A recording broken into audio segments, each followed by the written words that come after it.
Hey, welcome to another video. I'm Espen Kraft. Thanks for watching. And today we're going to take a look at the Roland R-8 drum machine from 1989. The human rhythm composer, as it says on the display there. And to really appreciate this drum machine, you have to go back to 1989 to someone like myself who was an aspiring pop producer in his early 20s, but also doing live gigs. So when the R8 hit the scene, it was actually a dream come true to a lot of musicians and producers as well, because you had excellent programming capabilities and you had a lot of individual outs that really made this a no-brainer for a live gig for all of those touring musicians that did acts almost every weekend and at Monday through Friday as well. I never got the R8 myself in 1989 because I really wanted a rack mount unit, and luckily, a year after the R8, Roland released the R8M, and this was exactly what I was looking for at the time. All the sounds of the R8 in a rack mountable form, individual outs, even more ROM card slots for accessing more sounds, where the R8 only had one slot for a ROM card. This M module had 3 slots for a ROM card. Now in 2021, I still dig these machines. I really love a lot of the sounds from these. And today we're going to check them out.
You know, in 1989, getting 68 16-bit 44.1 kilohertz sounds out of this box was truly great.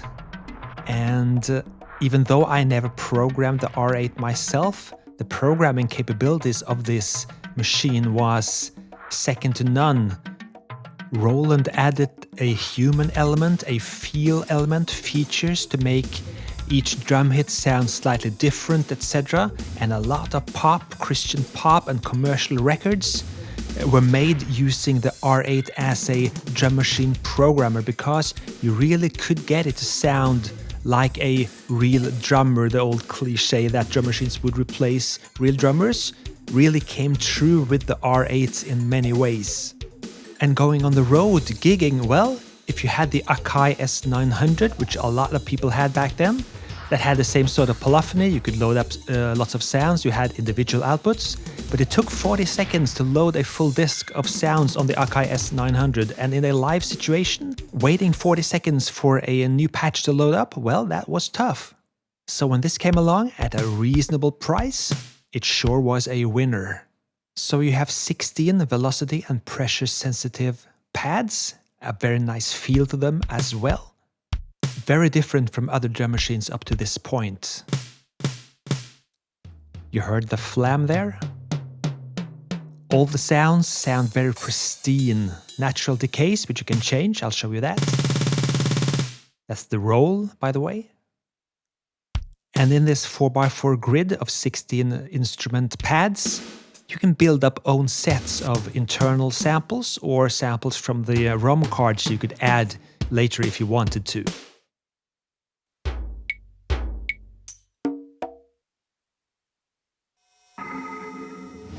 And sounds can be pitched, as you're hearing here, and you can change nuances, velocity settings, etc. I'll show you that in a bit.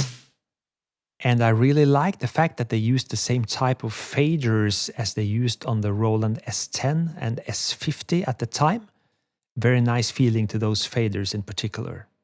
And this is the ROM card that is most desired today. This is the SN-R804, the electronic ROM card with sounds from the TR-808. Some say this is the best sounding emulated sounds ever made of the 808.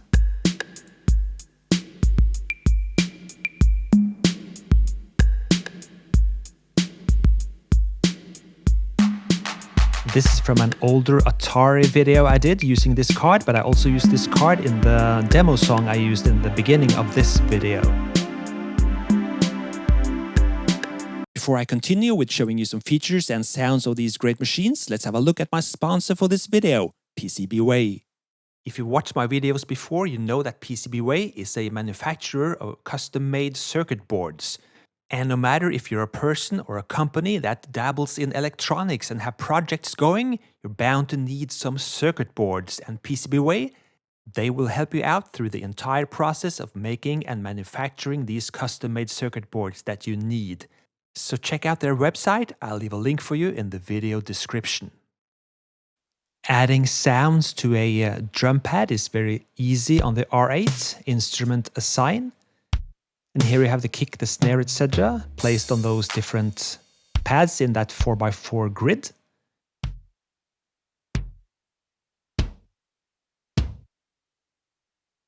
Whatever sound you want to appear under that pad in particular. And here I'm in sound edit mode, and now I'm changing the parameters for those particular sounds, like decay.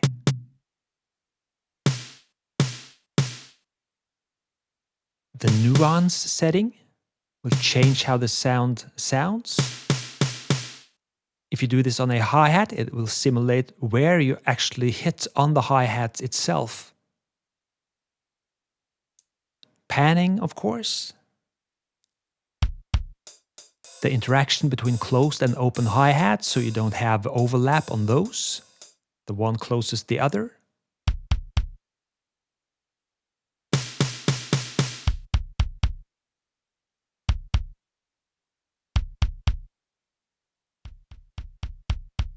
Velocity setting.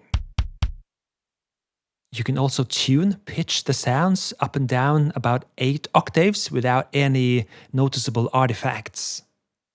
So all this in 1989 was really awesome. At the back you can see both the R8M and the R8 here. You have individual outputs, a couple more on the R8 actually, than on the R8M. The R8 has tape sync in and out because it's also a sequencer, but only one ROM card and one RAM card. You can only access one ROM card at the same time on the R8. Here is the R8M played over MIDI, which you can also do on the R8, of course. And now I'm editing the same sounds on the R8M. And of course I have to use the MIDI keyboard here to play the sounds. They're still velocity sensitive, of course.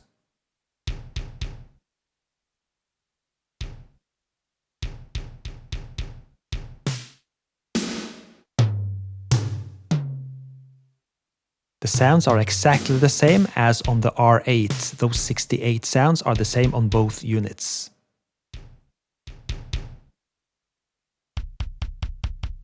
So let's change that somewhat.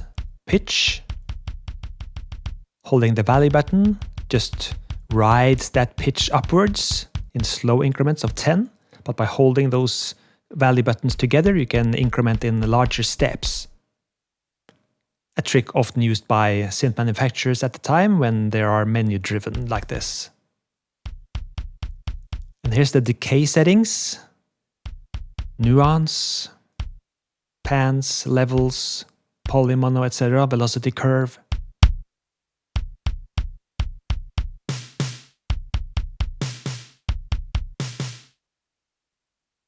You can see the note number as well. You can have several sounds under the same note number if you want to.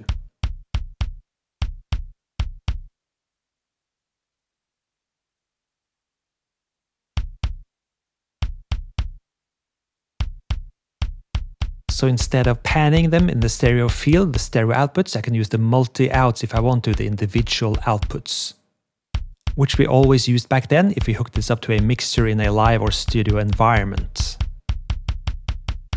The nuance parameter is something Roland really succeeded with, in my opinion, making small changes to how the sound is perceived. The decay setting, well, it doesn't really affect the kick as much as a snare, so I'll turn to a snare instead to show how the decay setting works. So let's use that snare to change the decay.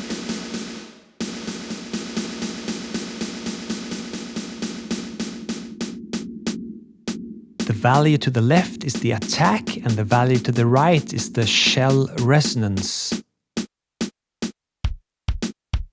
So you can really tailor in those sounds to suit your needs.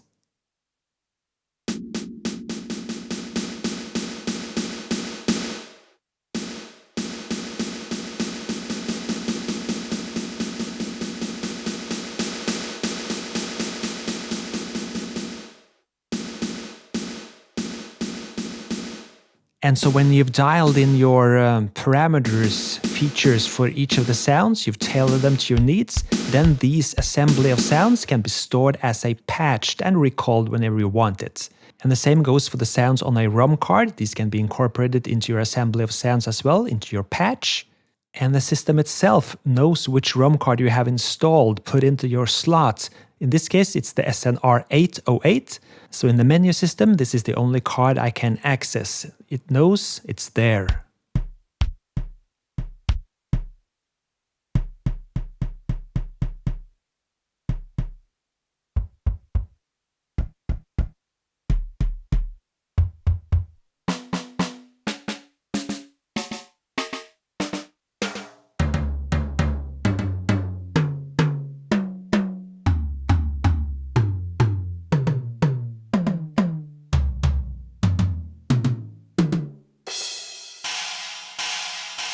And all the sounds on a card can of course be treated the same way as the internal sounds in terms of velocity, nuance, decay settings, etc., etc. If you're thinking of buying any of these today, make sure that you get a lot of ROM cards included in the deal, if possible. And if you're buying the R8, make sure that you check out the pads, because the velocity and pressure sensitive pads do get worn out over time. This is an old machine now, so check it out first if you can. And a kind of controversial advice maybe, and you can fight me on this in the comment section, make sure that you get the original R8 if you're going for that, and not the R8 MK2 that came a few years later. Roland used cheaper components in the R8 MK2, and the original R8 sounds a lot beefier and better in my opinion. Although the MK2 has more sounds internally, a lot of the cards are included in the MK2. I think the sound matters the most, and the original R8 sounds meatier, beefier than the MK2 version. Again, you can fight me on this if you want to. In any case, I prefer the R8M because you have more ROM card slots, and I don't need a sequencer with my R8. I program the drums from another sequencer. So the choice is yours. They're both excellent drum machines. I really love the history of these. I really love the way they had an impact back in the late 80s. And I think you should check them out. As always, if you have questions or comments, please leave them in the comment section as usual. And I'll see you next time. Cheers.